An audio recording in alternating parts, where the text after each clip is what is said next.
You are alone right now. Or at least, that is what your eyes are telling you. The room is empty. The door is shut. Nothing has moved. And yet every so often, a feeling climbs the back of your neck and whispers that something is there. You turn. Nothing.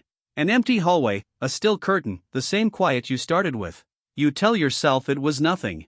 But the real answer is far stranger than an empty room. That prickle on your skin is not a malfunction. It is not your imagination wandering off in the dark.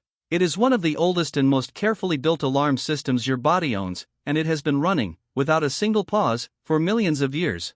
To understand it, you have to go back. Long before locked doors. Long before walls and porch lights and the comfort of a closed window. Back to a world where being watched was not a strange feeling at all. It was the most important thing you could ever notice. Picture your ancestor on an open grassland.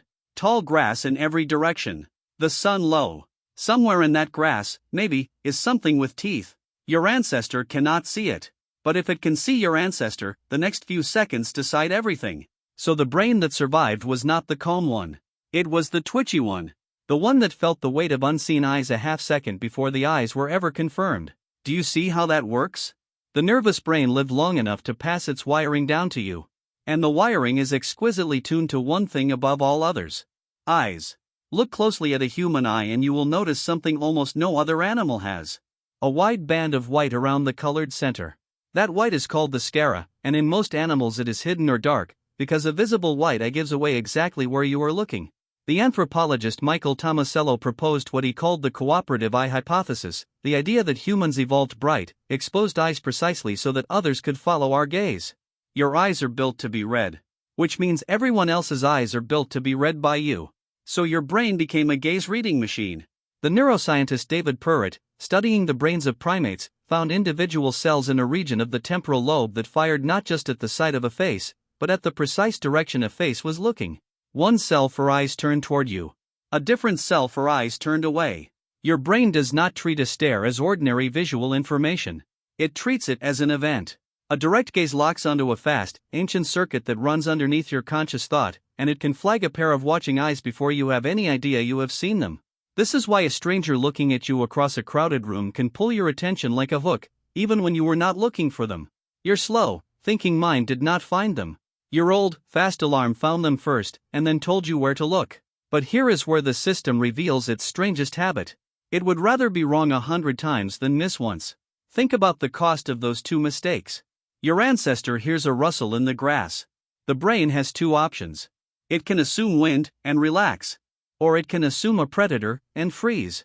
If it assumes wind and the brain is wrong, the story ends right there.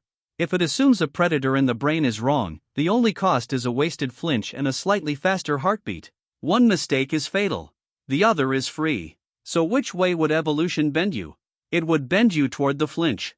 Every single time. The anthropologist Stuart Guthrie described this in his book about how humans see faces in clouds and hear voices in the wind. The psychologist Justin Barrett later gave the idea a name. He called it the hyperactive agency detection device. Strip away the technical phrasing and it means something simple. Some were so disturbed they asked to stop. The ghost in the room was not a ghost. It was their own sense of self, knocked slightly out of sync, and reflected back as a stranger. There is even evidence that this presence feeling can rise on its own. The neuroscientist Michael Persinger spent decades arguing that quiet electrical activity in the temporal lobes can produce a powerful sense that someone, or something, is nearby. His specific methods are debated, and not every laboratory has reproduced his results, so hold this one loosely. But the core idea fits everything else you have learned. The feeling of a watcher does not require a watcher. It only requires the part of your brain that tracks watchers to fire. So sit with the twist for a moment. The most primal version of fear, the sense of being observed by something hidden, can be generated entirely from the inside. The eyes you feel on your neck can belong to no one. The presence at your back can be a copy of you. Across millions of years your brain became so committed to detecting a watcher that, in the quiet, with no real threat in sight, it will sometimes conjure one out of its own machinery. You are not haunted. You are extremely well defended. Now bring all of this back into your living room. Into your own actual life. You live in a world that has learned to press this ancient button on purpose. Look up from where you are sitting and count the lenses pointed your way. The camera on your phone. The camera on your laptop. The doorbell that watches your porch. The little dome in the corner of every shop you walk into. For your entire evolutionary history, a watching eye meant a living thing with intentions. Your nervous system never updated for glass and circuitry.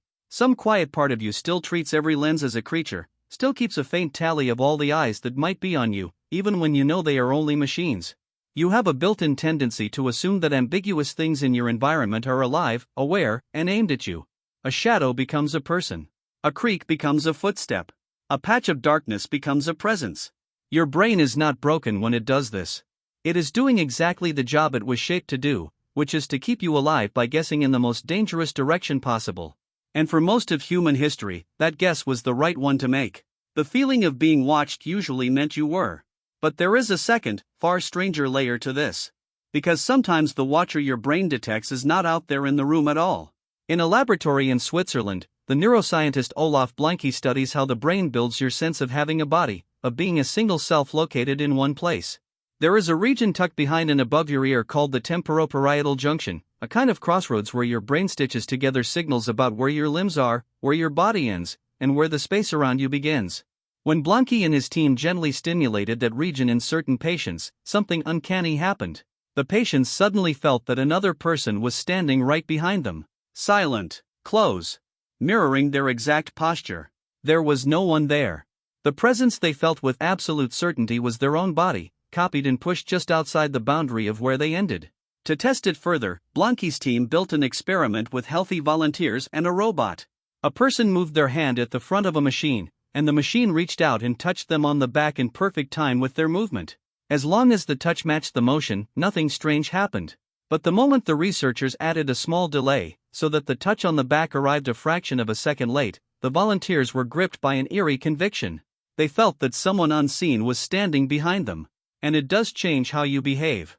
In a now famous study at a British university, the behavioral scientist Melissa Bateson placed an honesty box in a break room where people paid for their own coffee. Some weeks she taped a picture of flowers above the box. Other weeks she taped up a picture of human eyes. Just a photograph. Just a pair of eyes on paper, watching no one. In the weeks the eyes were up, people paid nearly 3 times as much. A picture cannot see you. Your brain does not care.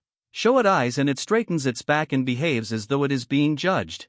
This is the same machinery that tightens your chest before you post something online, that makes you rehearse a message to an audience you cannot see, that leaves you feeling exposed in an empty room the instant you imagine being looked at. The watcher does not need to be real to rule you. It never did. The grassland is gone, the predators are gone, but the circuit that scanned that grassland is still switched on inside your skull, reading a world of cameras and screens in silence as if every shadow might still have teeth. So the next time you are alone and the back of your neck goes cold, you do not have to be afraid of what is behind you. You can understand it instead. That feeling is not a stranger in the room. It is the oldest part of you, still doing its ancient job, still standing guard over a body it has protected since before there were words for fear. It is millions of years of survival, folded quietly into a single shiver. You are alone right now. But your brain has never once believed it, and that may be the most human thing about you.